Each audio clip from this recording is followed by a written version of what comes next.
তিনি রিমান্ডে নিয়েছে পুলিশ। গতরাতে ধানমন্ডি থেকে তাকে গ্রেফতার করে ডিবি।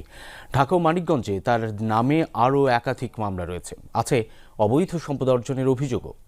স্টে সেফের ডাবল লেয়ার প্রোটেকশনই পিরিয়ডের হেভি ফ্লোর দিনগুলোতে আমাকে রাখে নিরাপদে। Stay safe. লোকসঙ্গীত শিল্পী হিসেবেই পরিচিতি পেয়েছিলেন মমতাজ বেগম।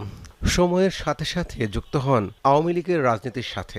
এরপর তার অভাবিত উত্থান ঘটে। সংসদ সদস্য নির্বাচিত হন। আমার বিএনপির মাননীয় সংসদ সদস্যদেরকে বলবো যে আপনাদের নেত্রীর পরিচয়টা কি।